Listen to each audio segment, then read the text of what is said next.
ശാന്തി. 3-10-24 പ്രഭാതമുരളി ബാബ്ദാദ മധുബൻ. ബാബ പറയുന്നു, മധുരമായ കുട്ടികളെ, രാവണന്റെ നിയമമാണ് ആസുരീയ മതം അസത്യം പറയുക എന്നത്. ബാബയുടെ നിയമമാണ് ശ്രീമദ് സത്യം പറയുക എന്നത്.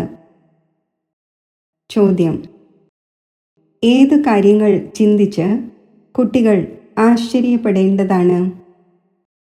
ഉത്തരം: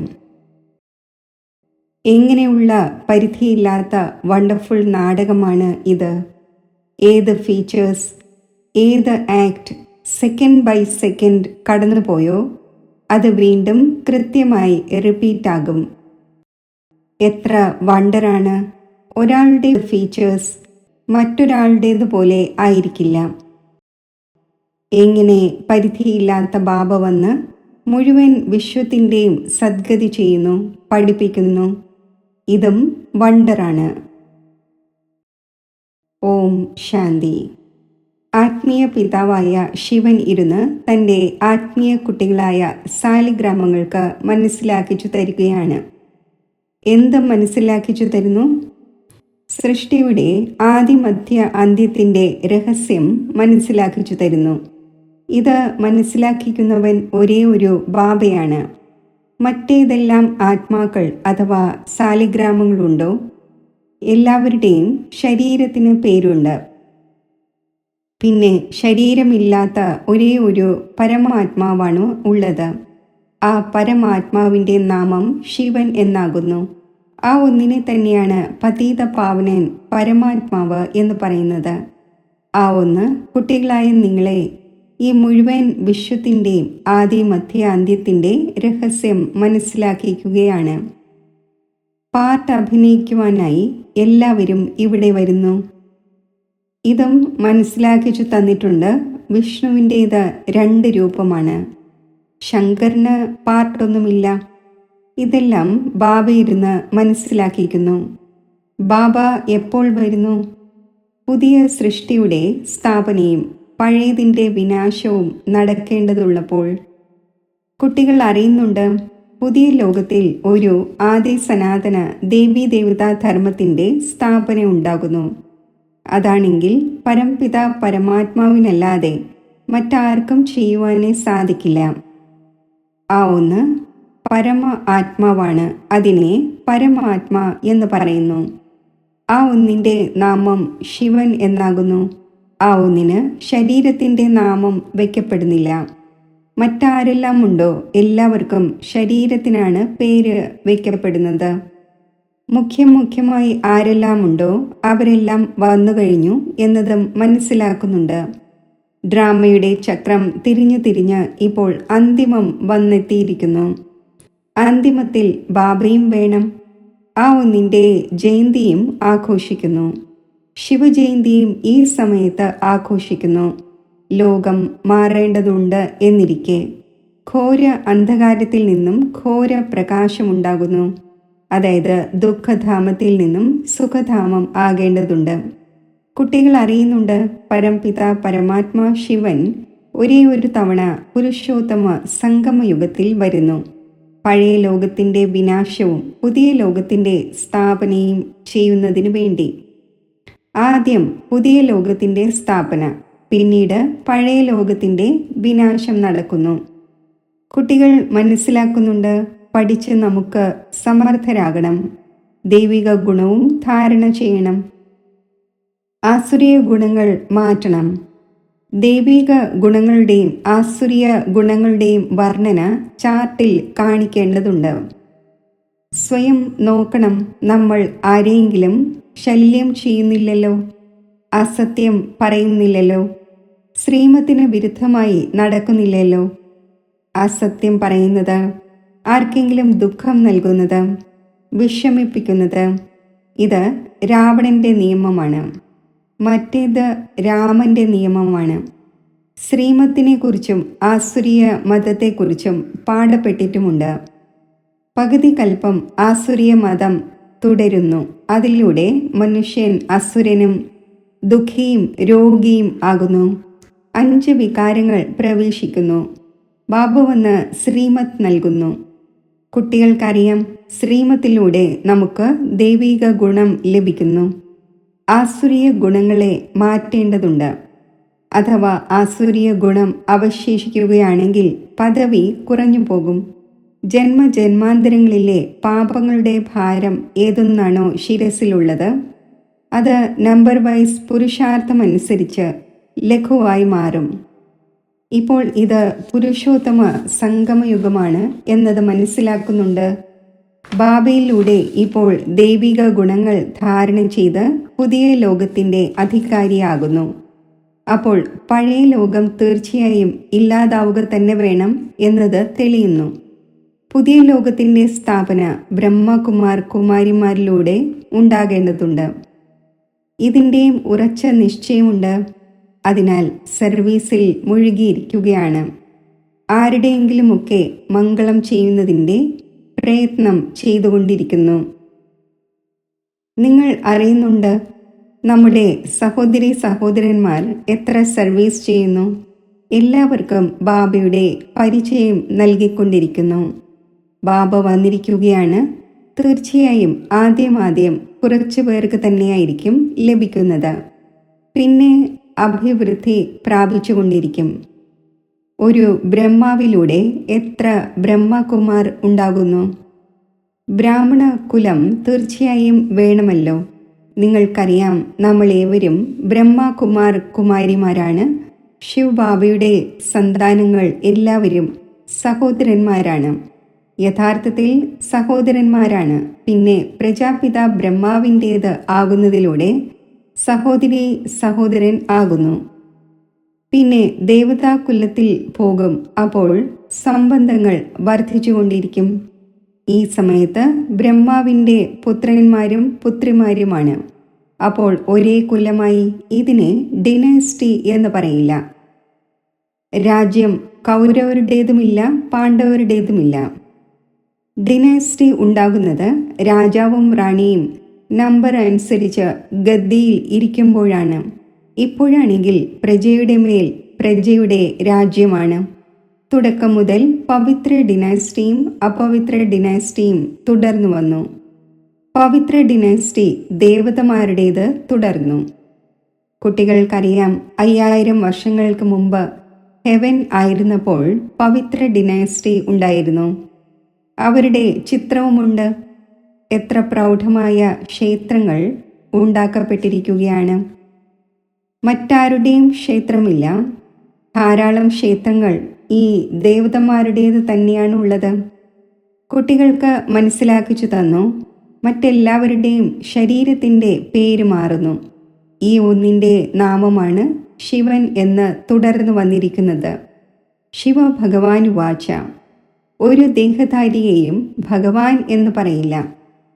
ബാബയ്ക്കല്ലാതെ മറ്റാർക്കും ബാബയുടെ പരിചയം നൽകുവാൻ സാധിക്കില്ല. കാരണം അവർ ബാബയെ അറിയുന്നതേയില്ല. ഇവിടെയും ധാരാളം പേരുണ്ട്. അവരുടെ ബുദ്ധിയിൽ ബാബയെ എങ്ങനെ ഓർമ്മിക്കണം എന്നത് വരുന്നതേയില്ല. കുഴങ്ങിപ്പോകുന്നു. ഇത്രയും ചെറിയ ബിന്ദുവായ ആ ഒന്നിനെ എങ്ങനെ ഓർമ്മിക്കട്ടെ? ശരീരമാണെങ്കിൽ വലുതാണ്. അതിനെ തന്നെ ഓർമ്മിച്ചു കൊണ്ടിരിക്കുന്നു. ഭൃഗുടിയുടെ മധ്യത്തിൽ നക്ഷത്രം തിളങ്ങുന്നതായി പാടപ്പെട്ടിട്ടുമുണ്ട്. അതിനർത്ഥം ആത്മാവ് നക്ഷത്ര സമാനമാണ്. ആത്മാവിനെ സാലിഗ്രാം എന്ന് പറയുന്നു. ശിവലിംഗത്തിൻ്റെയും വലിയ രൂപത്തിൽ പൂജയുണ്ടാകുന്നു. ആത്മാവിനെ കാണുവാൻ സാധിക്കാത്തതുപോലെ ശിവബാബയെയും ആർക്കും കാണുവാൻ സാധിക്കില്ല. ഭക്തിമാർഗത്തിൽ ബിന്ദുവിൻ്റെ പൂജ എങ്ങനെ ചെയ്യും? കാരണം ആദ്യം ശിവബാബയുടെ അവ്യഭിചാരി പൂജയാണ് ആരംഭിക്കുന്നത്. അപ്പോൾ പൂജിക്കുന്നതിന് വേണ്ടി തീർച്ചയായും വലിയ വസ്തു ആവശ്യമാണ്. സാലിഗ്രാമം വലിയ അണ്ഡാകൃതിയിൽ ഉണ്ടാക്കുന്നു. ഒരു ഭാഗത്ത് അങ്കുഷ്ട സമാനം എന്നും പറയുന്നു, പിന്നെ നക്ഷത്രം എന്നും പറയുന്നു. ഇപ്പോൾ നിങ്ങൾക്കാണെങ്കിൽ ഒരു കാര്യത്തിൽ നിലനിൽക്കണം. പകുതി കൽപ്പം വലിയ വസ്തുവിൻ്റെ പൂജ ചെയ്തു. ഇപ്പോൾ പിന്നെ ബിന്ദുവായി മനസ്സിലാക്കുന്നതിൽ പ്രയത്നവുമുണ്ട്. കാണുവാനും സാധിക്കുന്നില്ല. ഇത് ബുദ്ധിയിലൂടെയാണ് അറിയേണ്ടത്. ശരീരത്തിൽ ആത്മാവ് പ്രവേശിക്കുന്നു, അത് പിന്നെ മാറിപ്പോകുന്നു.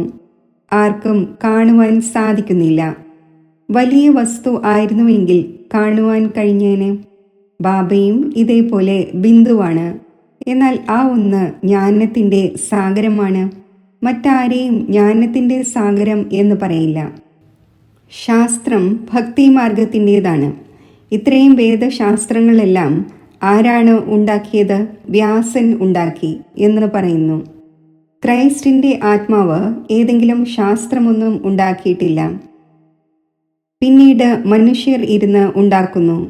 ജ്ഞാനമാണെങ്കിൽ അവരിൽ ഇല്ല. ജ്ഞാനസാഗരം ഒരേ ഒരു ബാബയാണ്. ശാസ്ത്രങ്ങളിൽ ജ്ഞാനത്തിൻ്റെയും സദ്ഗതിയുടെയും കാര്യങ്ങൾ ഇല്ല. ഓരോ ധർമ്മത്തിലുള്ളവരും അവരവരുടെ ധർമ്മസ്ഥാപകനെ ഓർമ്മിക്കുന്നു, ദേഹധാരിയെ ഓർമ്മിക്കുന്നു. ക്രൈസ്റ്റിൻ്റെയും ചിത്രമുണ്ടല്ലോ, എല്ലാവരുടെയും ചിത്രമുണ്ട്. ശിവബാബ തന്നെയാണ് പരമാത്മാവ്. ഇപ്പോൾ നിങ്ങൾ മനസ്സിലാക്കുന്നുണ്ട്, ആത്മാക്കളേവരും ബ്രദേഴ്സാണ്. ആർക്കെങ്കിലും ജ്ഞാനം നൽകി സദ്ഗതി ചെയ്യുന്ന തരത്തിൽ ബ്രദേഴ്സിൽ ജ്ഞാനമുണ്ടായിരിക്കുക സാധ്യമല്ല. സദ്ഗതി ചെയ്യുന്നവൻ ഒരേ ഒരു ബാബയാണ്. ഈ സമയത്ത് ബ്രദേഴ്സുമുണ്ട്, ബാബയുമുണ്ട്. ബാബ വന്ന് മുഴുവൻ വിശ്വത്തിലെ ആത്മാക്കൾക്ക് സദ്ഗതി നൽകുന്നു. വിശ്വത്തിൻ്റെ സദ്ഗതി ദാതാവ് തന്നെ ഒന്നാണ്. ശ്രീ ശ്രീ 108 ജഗദ്ഗുരു എന്ന് പറഞ്ഞാലും അഥവാ വിശ്വത്തിൻ്റെ ഗുരു എന്ന് പറഞ്ഞാലും കാര്യം ഒന്ന് തന്നെയാണ്. ഇപ്പോഴാണെങ്കിൽ ആസുരീയ രാജ്യമാണ്. സംഗമത്തിൽ തന്നെയാണ് ബാബ വന്ന് ഈ എല്ലാ കാര്യങ്ങളും മനസ്സിലാക്കിക്കുന്നത്. നിങ്ങൾ അറിയുന്നുണ്ട്, തീർച്ചയായും ഇപ്പോൾ പുതിയ ലോകത്തിൻ്റെ സ്ഥാപന നടന്നുകൊണ്ടിരിക്കുന്നു. പഴയ ലോകത്തിൻ്റെ വിനാശം ഉണ്ടാകുന്നു. പതീത പാവനൻ ഒരേ ഒരു നിരാകാരനായ ബാബയാണ് എന്നത് മനസ്സിലാക്കിച്ചു തന്നിട്ടുണ്ട്. ഏതെങ്കിലും ദേഹധാരി പതീത പാവനാവുക സാധ്യമല്ല. പതീത പാവനൻ പരമാത്മാവ് തന്നെയാണ്.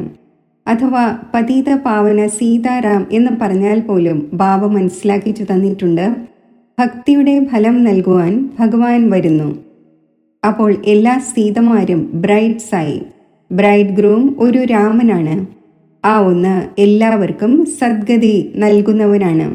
ഈ എല്ലാ കാര്യങ്ങളും ബാബ തന്നെയാണ് ഇരുന്ന് മനസ്സിലാക്കിക്കുന്നത്. ഡ്രാമയനുസരിച്ച് നിങ്ങൾ തന്നെയാണ് വീണ്ടും 5000 വർഷത്തിനു ശേഷം ഈ കാര്യങ്ങൾ കേൾക്കുന്നത്.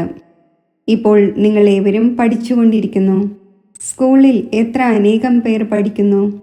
ഇതെല്ലാം ഡ്രാമയിൽ ഉണ്ടാക്കപ്പെട്ടതാണ്. ഏത് സമയം ആര് പഠിക്കുന്നുവോ, എന്ത് ആക്ട് നടക്കുന്നുവോ അതേ ആക്ട് വീണ്ടും കൽപ്പത്തിനു ശേഷം കൃത്യമായി നടക്കും. കൃത്യം 5000 വർഷത്തിനു ശേഷം വീണ്ടും പഠിക്കും. ഈ അനാദി ഡ്രാമ ഉണ്ടാക്കപ്പെട്ടതാണ്. എന്തു തന്നെ കണ്ടാലും സെക്കൻഡ് ബൈ സെക്കൻഡ് പുതിയ വസ്തുവായി കാണപ്പെടും. ചക്രം തിരിഞ്ഞുകൊണ്ടേയിരിക്കും. പുതിയ പുതിയ കാര്യങ്ങൾ നിങ്ങൾ കണ്ടുകൊണ്ടിരിക്കും. ഇപ്പോൾ നിങ്ങൾ അറിയുന്നുണ്ട്, ഇത് 5000 വർഷത്തിൻ്റെ ഡ്രാമയാണ്. അത് തുടർന്നുകൊണ്ടേയിരിക്കുന്നു. ഇതിൻ്റെ ഡീറ്റെയിൽ വളരെയധികമുണ്ട്. മുഖ്യ കാര്യങ്ങൾ മനസ്സിലാക്കിച്ചു തരുന്നു. പരമാത്മാവ് സർവവ്യാപിയാണ് എന്ന് പറയുന്നു. ബാബ മനസ്സിലാക്കിച്ചു തരുന്നു, ഞാൻ സർവവ്യാപിയല്ല. ബാബ വന്ന് തൻ്റെയും രചനയുടെ ആദ്യമധ്യ അന്ത്യത്തിൻ്റെയും പരിചയം നൽകുന്നു. നിങ്ങൾക്ക് ഇപ്പോൾ അറിയാം, ബാബ കൽപ്പകൽപ്പങ്ങളിൽ വരുന്നു നമുക്ക് സമ്പത്ത് നൽകുവാൻ. ബ്രഹ്മാവിലൂടെ സ്ഥാപന എന്നും പാടപ്പെട്ടിട്ടുണ്ട്. ഇതിൽ വളരെ നല്ല വിശദീകരണമുണ്ട്.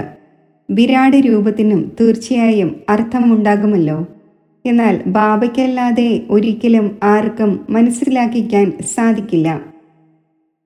ചിത്രങ്ങളാണെങ്കിൽ ധാരാളമുണ്ട്, പക്ഷേ ഒന്നിൻ്റെ പോലും അറിവ് ആരുടെയും അടുക്കലില്ല. ഉയർന്നതിലും ഉയർന്നത് ശിവബാബയാണ്. ആ ഒന്നിൻ്റെയും ചിത്രമുണ്ട്, പക്ഷേ ആരും അറിയുന്നില്ല. ശരി, പിന്നെയാണ് സൂക്ഷ്മവതനം. അതിനെ വിട്ടേക്കൂ, അതിൻ്റെ ആവശ്യമേ ഇല്ല. ഹിസ്റ്ററിയും ജോഗ്രഫിയും ഇവിടെയുള്ളതാണ് മനസ്സിലാക്കേണ്ടത്. അവിടെ സാക്ഷാത്കാരത്തിൻ്റെ കാര്യമാണ്. ഇതുപോലെ ഇവിടെ ഇദ്ദേഹത്തിൽ ബാബ ഇരുന്ന് മനസ്സിലാക്കിച്ചു തരുന്നു. അതേപോലെ സൂക്ഷ്മവതനത്തിൽ കർമാതീത ശരീരത്തിൽ ഇരുന്നു കൊണ്ട് ഈ ഒന്നുമായി കൂടിക്കാഴ്ച നടത്തുന്നു അഥവാ സംസാരിക്കുന്നു. ബാക്കി അവിടെ വേൾഡിൻ്റെ ഹിസ്റ്ററിയും ജോഗ്രഫിയും ഇല്ല. ഹിസ്റ്ററിയും ജോഗ്രഫിയും ഇവിടുത്തേതാണ്. സത്യയുഗത്തിലാണ് ദേവീ ദേവന്മാരുണ്ടായിരുന്നത് എന്നത് കുട്ടികളുടെ ബുദ്ധിയിൽ ഇരുന്നു കഴിഞ്ഞു. ഉണ്ടായിരുന്നിട്ട് 5000 വർഷമായി. ഈ ആദി സനാതന ദേവതാധർമ്മത്തിൻ്റെ സ്ഥാപന എങ്ങനെ ഉണ്ടായി? ഇതും ആരും അറിയുന്നില്ല. മറ്റ് ധർമ്മങ്ങളുടെ സ്ഥാപനയുടെ കാര്യത്തിലാണെങ്കിൽ എല്ലാവരും അറിയുന്നുണ്ട്. പുസ്തകങ്ങളും മറ്റുമുണ്ട്. ലക്ഷക്കണക്കിന് വർഷങ്ങളുടെ കാര്യമേ ഉണ്ടാവുക സാധ്യമല്ല. ഇത് തികച്ചും റോങ് ആണ്. എന്നാൽ മനുഷ്യരുടെ ബുദ്ധി പ്രവർത്തിക്കുന്നതേയില്ല. ഓരോ കാര്യവും ബാബ മനസ്സിലാക്കിച്ചു തരുന്നു. മധുരമായ കുട്ടികളെ, നല്ല രീതിയിൽ ധാരണ ചെയ്യൂ. മുഖ്യമായ കാര്യമാണ് ബാബയുടെ ഓർമ്മ. ഈ ഓർമ്മ തന്നെയാണ് ഓട്ടം. റേസ് നടക്കാറുണ്ടല്ലോ. ചിലർ ഒറ്റയ്ക്ക് ഓടുന്നു. ചിലർ ജോഡിയെ ഒരുമിച്ച് ബന്ധിച്ച ശേഷം പിന്നെ ഓടുന്നു. ഇവിടെ ആരാണോ ജോഡികളായവർ അവർ ഒരുമിച്ച് ഓട്ടം ഓടുന്നതിൻ്റെ പ്രാക്ടീസ് ചെയ്യുന്നു. സത്യയുഗത്തിലും ഇങ്ങനെ ഒരുമിച്ച് ജോഡിയാകണം എന്ന് ചിന്തിക്കുന്നു. നാമരൂപങ്ങൾ മാറുന്നു. അതേ ശരീരം ലഭിക്കുന്നില്ല. ശരീരം മാറിക്കൊണ്ടേയിരിക്കുന്നു. ആത്മാവ് ഒരു ശരീരം ഉപേക്ഷിച്ച് മറ്റൊന്നെടുക്കുന്നു എന്നത് മനസ്സിലാക്കുന്നുണ്ട്. ഫീച്ചേഴ്സ് മറ്റൊന്നായിരിക്കും. എന്നാൽ കുട്ടികൾക്ക് അതിശയം തോന്നുന്നു. ഏതൊരു ഫീച്ചേഴ്സ്, ഏതൊരു ആക്ട് സെക്കൻഡ് ബൈ സെക്കൻഡ് പാസ്റ്റായോ അത് വീണ്ടും കൃത്യം 5000 വർഷത്തിനു ശേഷം റിപ്പീറ്റ് ആകേണ്ടതുണ്ട്. എത്ര വണ്ടർഫുൾ നാടകമാണിത്! മറ്റാർക്കും മനസ്സിലാക്കിക്കാൻ സാധിക്കില്ല. നിങ്ങൾ അറിയുന്നുണ്ട്, നമ്മൾ ഏവരും പുരുഷാർത്ഥം ചെയ്യുന്നു. നമ്പർ വൈസ് ആവുക തന്നെ ചെയ്യും. എല്ലാവരും കൃഷ്ണൻ ആവുകയില്ല. എല്ലാവരുടെയും ഫീച്ചേഴ്സ് ഡിഫറെൻ്റ് ആയിരിക്കും. എത്ര വലിയ വണ്ടർഫുൾ നാടകമാണ്! ഒരാളുടെ ഫീച്ചർ മറ്റൊരാളുടേതുപോലെ ആയിരിക്കില്ല. അതേ കളി കൃത്യമായി റിപ്പീറ്റ് ആകുന്നു. ഇതെല്ലാം ചിന്തിച്ച് ആശ്ചര്യപ്പെടേണ്ടതാണ്. എങ്ങനെയാണ് പരിധിയില്ലാത്ത ബാബ വന്ന് പഠിപ്പിക്കുന്നത്? ജന്മജന്മാന്തരങ്ങൾ ഭക്തിമാർഗത്തിലെ ശാസ്ത്രങ്ങളും മറ്റും പഠിച്ചു വന്നു. സന്യാസിമാരുടെ കഥകളും മറ്റും കേട്ടു. ഇപ്പോൾ ബാബ പറയുന്നു, ഭക്തിയുടെ സമയം പൂർത്തിയായി. ഇപ്പോൾ ഭക്തർക്ക് ഭഗവാനിലൂടെ ഫലം ലഭിക്കുന്നു. ഭഗവാൻ എപ്പോൾ ഏത് രൂപത്തിൽ വരും എന്ന് അറിയുന്നില്ല.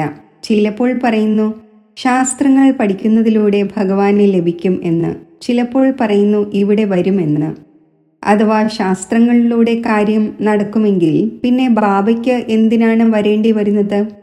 ശാസ്ത്രം പഠിക്കുന്നതിലൂടെ തന്നെ ഭഗവാനെ ലഭിക്കുമെങ്കിൽ പിന്നെ ഭഗവാൻ വന്ന് എന്തു ചെയ്യുവാനാണ്? പകുതി കൽപ്പം നിങ്ങൾ ഈ ശാസ്ത്രം പഠിച്ച് തമോ പ്രധാനമായി തന്നെ വന്നു. അപ്പോൾ കുട്ടികൾക്ക് സൃഷ്ടിയുടെ ചക്രവും മനസ്സിലാക്കിച്ചു തന്നുകൊണ്ടിരിക്കുന്നു. ദൈവിക പെരുമാറ്റവും ആവശ്യമാണ്. ഒന്നാമതായി ആർക്കും ദുഃഖം നൽകരുത്. ആർക്കെങ്കിലും വിഷം, അതായത് വികാരം വേണമെന്നിരിക്കട്ടെ, അത് നൽകാതിരുന്നാൽ ഇത് ദുഃഖം കൊടുക്കലാണ് എന്നല്ല. ഇങ്ങനെ ബാബ പറയുന്നതേയില്ല. ചില ഇങ്ങനെയുള്ള വിഡ്ഢികളും വരുന്നു. അവർ പറയുന്നു ആർക്കും ദുഃഖം നൽകരുത് എന്ന് ബാബ പറയുന്നുണ്ടല്ലോ. ഇപ്പോൾ ഇവർ വിഷം ആവശ്യപ്പെടുകയാണ്. അപ്പോൾ അവർക്ക് നൽകേണ്ടി വരും. ഇല്ലെങ്കിൽ ഇതും ആർക്കെങ്കിലും ദുഃഖം നൽകലായല്ലോ. ഇങ്ങനെ മനസ്സിലാക്കുന്ന മൂഢബുദ്ധികളുമുണ്ട്. ബാബ പറയുന്നു പവിത്രം തീർച്ചയായും ആകേണ്ടതുണ്ട്. ആസുരീയ പെരുമാറ്റവും ദൈവിക പെരുമാറ്റവും മനസ്സിലാക്കേണ്ടത് ആവശ്യമാണ്. മനുഷ്യരാണെങ്കിൽ ഇതും മനസ്സിലാക്കുന്നില്ല. അവർ പറയുന്നു ആത്മാവ് നിർലേപമാണ്. എന്തും ചെയ്തുകൊള്ളൂ, എന്തു തന്നെ കഴിച്ചുകൊള്ളൂ, കുടിച്ചുകൊള്ളൂ, വികാരത്തിൽ പോയിക്കൊള്ളൂ, ഒരു കുഴപ്പവുമില്ല. ഇങ്ങനെയും പഠിപ്പിക്കുന്നു. എത്ര പേരെ പിടികൂടി കൊണ്ടുവരുന്നു. പുറത്തും ധാരാളം പേർ വെജിറ്റേറിയൻ ആയിരിക്കുന്നു. തീർച്ചയായും നല്ലവരാണ്, അതിനാലാണ് വെജിറ്റേറിയൻ ആകുന്നത്. എല്ലാ ജാതികളിലും വൈഷ്ണവരുണ്ട്. മോശമായ വസ്തു കഴിക്കുന്നില്ല. മൈനോറിറ്റിയാണ്. നിങ്ങളും മൈനോറിറ്റിയാണ്. ഈ സമയം നിങ്ങൾ എത്ര കുറച്ചു പേരാണുള്ളത്. പതുക്കെ പതുക്കെ അഭിവൃദ്ധി പ്രാപിച്ചുകൊണ്ടിരിക്കും. കുട്ടികൾക്ക് ഈ ശിക്ഷണം ലഭിക്കുന്നു. ദൈവിക ഗുണം ധാരണം ചെയ്യൂ. ആരുടെയെങ്കിലും കൈകളാൽ ഉണ്ടാക്കപ്പെട്ട മോശമായ വസ്തു കഴിക്കാൻ പാടില്ല. ശരി, മധുരമായ വളരെ കാലം വേർപിരിഞ്ഞ ശേഷം തിരിച്ചു കിട്ടിയ കുട്ടികൾക്ക് മാതാവും പിതാവുമായ ബാബ്ദാദയുടെ സ്നേഹസ്മരണകൾ. Good morning. ആത്മീയ പിതാവിൻ്റെ ആത്മീയ കുട്ടികൾക്ക് നമസ്തേ.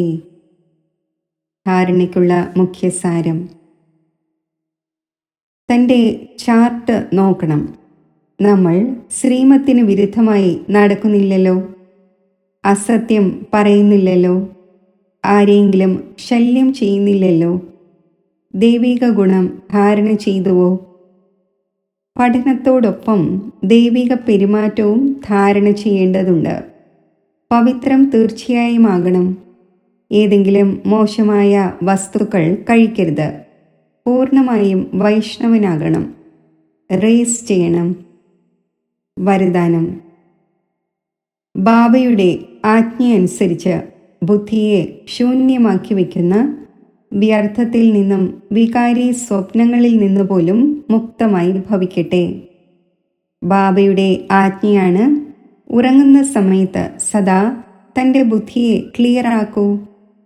നല്ലതായിക്കൊള്ളട്ടെ മോശമായിക്കൊള്ളട്ടെ, എല്ലാം ബാബയെ ഏൽപ്പിച്ച് തൻ്റെ ബുദ്ധിയെ ശൂന്യമാക്കൂ.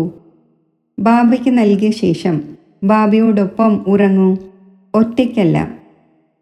ഒറ്റയ്ക്ക് ഉറങ്ങുന്നു, അല്ലെങ്കിൽ വ്യർത്ഥ കാര്യങ്ങൾ വർണ്ണിച്ച് ഉറങ്ങുന്നു. അപ്പോഴാണ് വ്യർത്ഥവും വികാരിയുമായ സ്വപ്നം വരുന്നത്. ഇതും അലക്ഷ്യമാണ്. ഈ അലക്ഷ്യം ഉപേക്ഷിച്ച് ആജ്ഞയിലൂടെ നടക്കൂ. അപ്പോൾ വ്യർത്ഥവും വികാരിയുമായ സ്വപ്നങ്ങളിൽ നിന്നും മുക്തമാകും. സ്ലോഗൻ. ഭാഗ്യവാന്മാരായ ആത്മാക്കൾ തന്നെയാണ് സത്യമായ സേവനത്തിലൂടെ സർവരുടെയും ആശീർവാദം പ്രാപ്തമാക്കുന്നത്. ഓം ശാന്തി.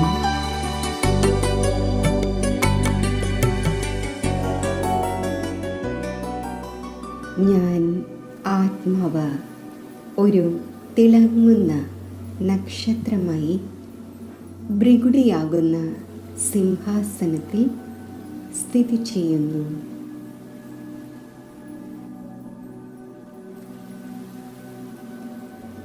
ഞാൻ ശാന്തമാണ്. പീസ് ഹൗസാണ്.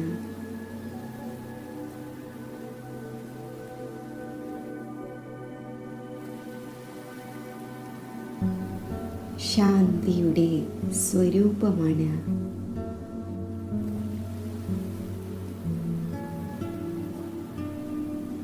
എന്നിൽ നിന്നും നാനാഭാഗത്തേക്കും ശാന്തിയുടെ വൈബ്രേഷൻസ് വ്യാപിക്കുകയാണ്.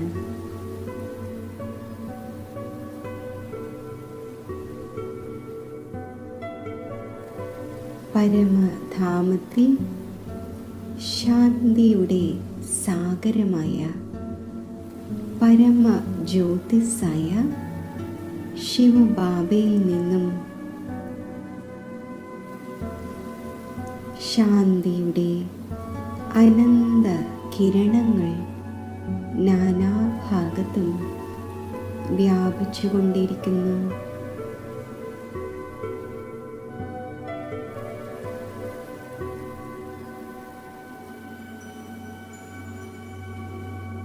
ശാന്തിയുടെ ആ കിരണങ്ങൾ ഇപ്പോൾ താഴേക്ക് വരികയാണ്. എന്നിൽ ഉൾക്കൊള്ളപ്പെടുകയാണ്.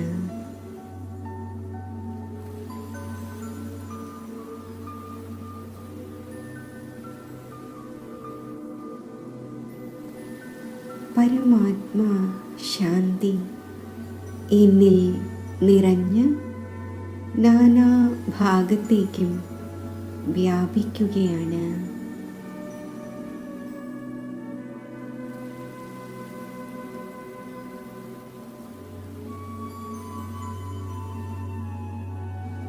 മുഴുവൻ വിശ്വത്തിലും ശാന്തിയുടെ ഈ തരംഗങ്ങൾ എത്തിച്ചേരുകയാണ്.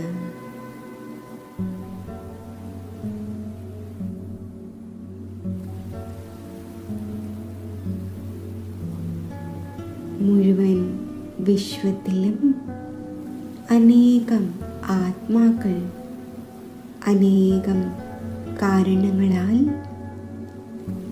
അശാന്തിയുടെ ജ്വാലയിൽ എരിഞ്ഞുകൊണ്ടിരിക്കുന്നു. പരമാത്മാ ശാന്തിയുടെ ഈ തരംഗങ്ങൾ ശീതളമായ വൈബ്രേഷൻസ് 4 ഭാഗത്തും വ്യാപിച്ച് ആ ആത്മാക്കളുടെ ചിത്തത്തിലെ അശാന്തിയുടെ അഗ്നിയെ അണയ്ക്കുന്നു.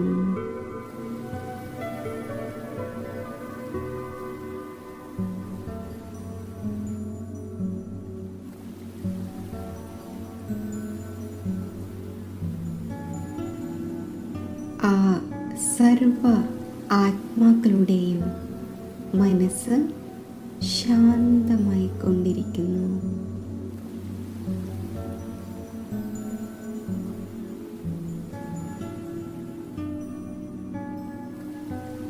പരമാത്മാ ശാന്തി എന്നിൽ നിറഞ്ഞ് 4 ഭാഗത്തും വ്യാപിച്ചുകൊണ്ടിരിക്കുന്നു.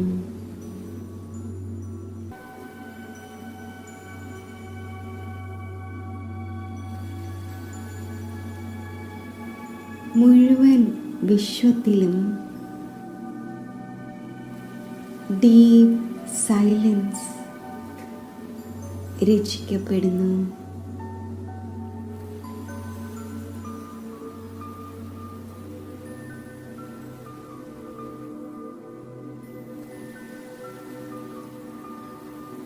ഞാൻ ശാന്തിയുടെ ഫരിഷ്തയാണ്.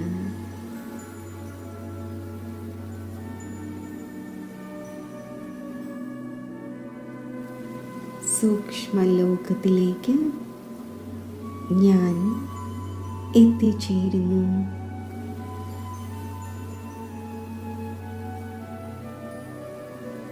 ഞാൻ ബാപ് ദാദയുടെ കൂടെയാണ്.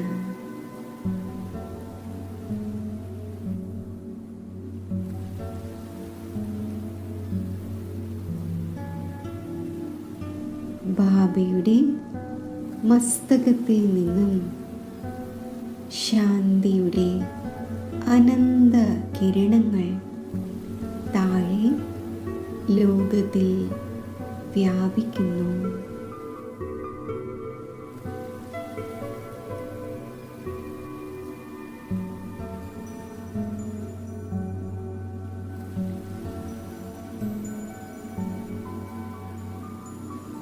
ശാന്തിയുടെ സാഗരത്തിൻ്റെ ശാന്തിയുടെ സമ്പൂർണ്ണ പ്രവാഹം വിശ്വത്തിലെ മുഴുവൻ ആത്മാക്കളിലും എത്തിച്ചേരുന്നു.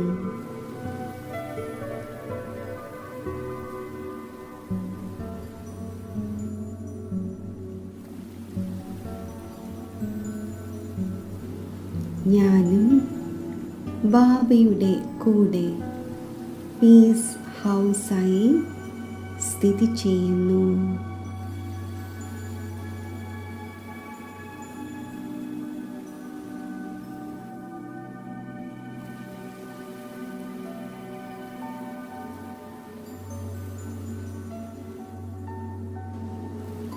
ഞാൻ ശാന്തിയുടെ ഫരിഷ്തയാണ്.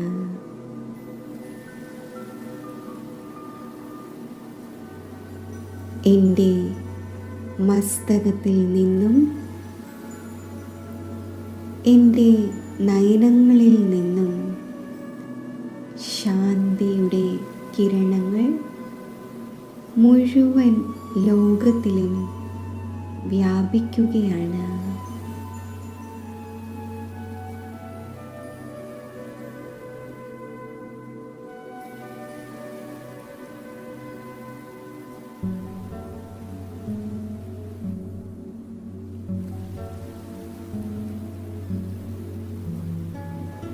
സൂക്ഷ്മ ലോകത്തിൽ നിന്നും ബാബ് ദാദയോടൊപ്പം ഞാനും ശാന്തിയുടെ വൈബ്രേഷൻസ് മുഴുവൻ വിശ്വത്തിലേക്കും വ്യാപിപ്പിക്കുന്നു.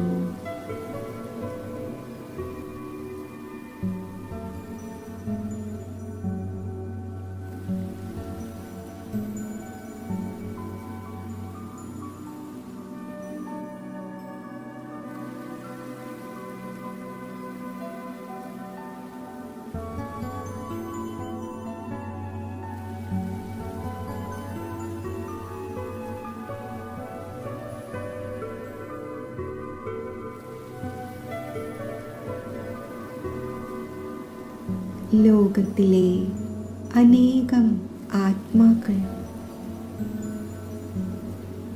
ശാന്തിയുടെ അനുഭവം നേടി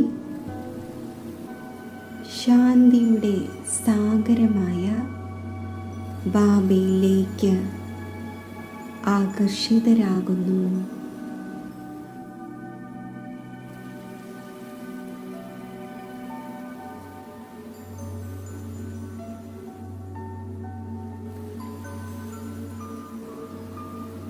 ഇപ്പോൾ ഞാൻ തിളങ്ങുന്ന മണിയായ ആത്മാവ്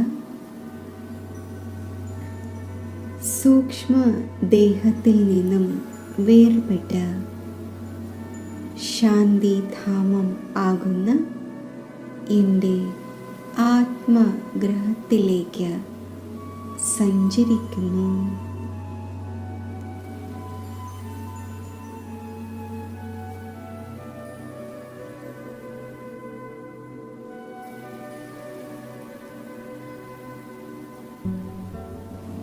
ഞാൻ ശാന്തിധാമത്തിലാണ്.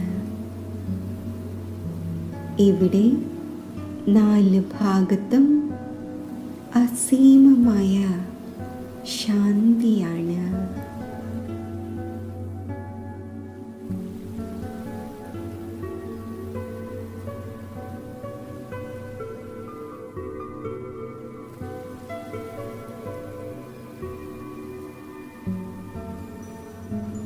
എൻ്റെ ചിത്തം സമ്പൂർണ്ണ ശാന്തിയിൽ സ്ഥിതി ചെയ്യുന്നു.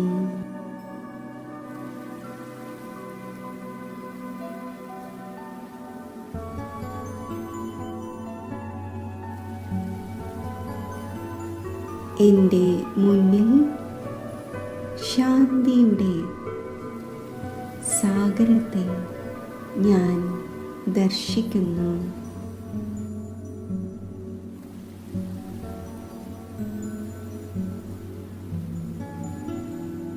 ശാന്തി സാഗരത്തിൽ നിന്നും ശാന്തിയുടെ അനന്ത കിരണങ്ങൾ താഴെ മുഴുവൻ ലോകത്തിലേക്കും വ്യാപിക്കുകയാണ്.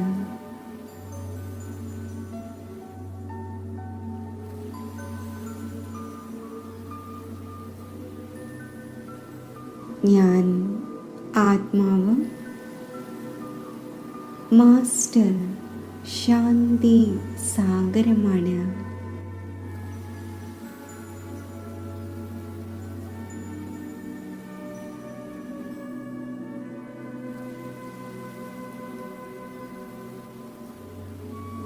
ശാന്തി സാഗരമായ ബാബയോടൊപ്പം മുഴുവൻ വിശ്വത്തിലേക്കും ശാന്തിയുടെ വൈബ്രേഷൻസ് വ്യാപിപ്പിക്കുകയാണ്.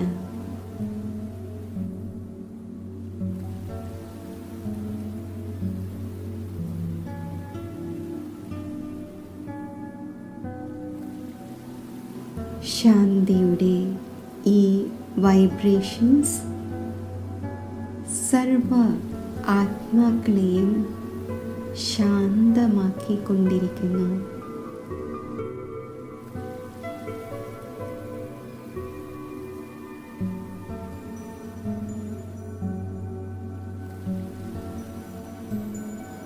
ലോകത്തിൽ നിന്നും അശാന്തി മാഞ്ഞു പോവുകയാണ്.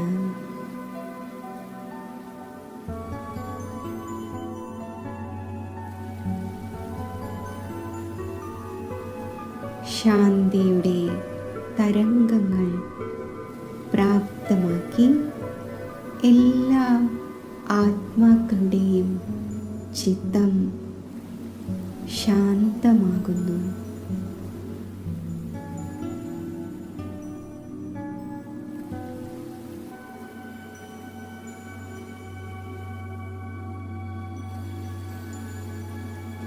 അന്തരീക്ഷം മുഴുവൻ ശാന്തിയുടെ തരംഗങ്ങൾ നിറഞ്ഞ് സമ്പൂർണ്ണ ശാന്തമാകുന്നു.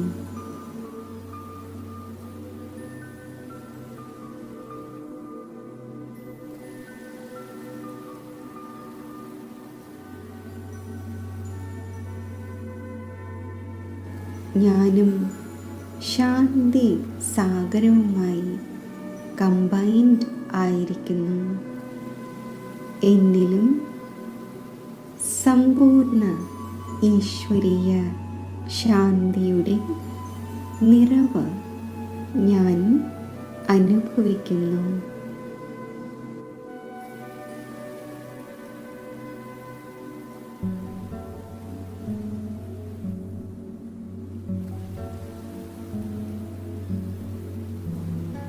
പരമാത്മാ ശാന്തിയാൽ നിറഞ്ഞിരിക്കുന്ന ഞാൻ ആത്മാവ് താഴേക്ക് വരുന്നു. സൂക്ഷ്മ ലോകത്തിലേക്ക് എൻ്റെ സൂക്ഷ്മ ശരീരത്തിൽ ഞാൻ പ്രവേശിക്കുന്നു.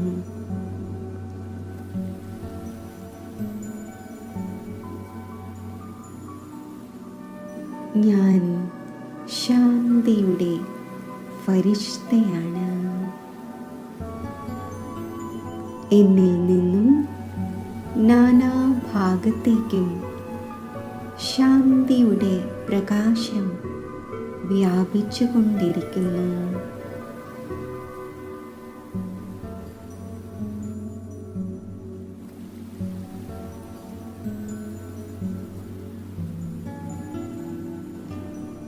ശാന്തിയുടെ ഫരിഷ്തയായ ഞാൻ ശാന്തിയുടെ പ്രകാശം നാനാഭാഗത്തും വ്യാപിപ്പിച്ചുകൊണ്ട്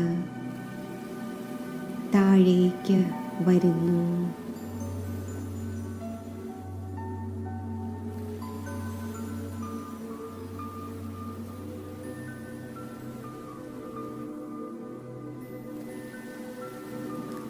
ആകാശം മുഴുവൻ ശാന്തിയുടെ തരംഗങ്ങളായി നിറയുന്നു.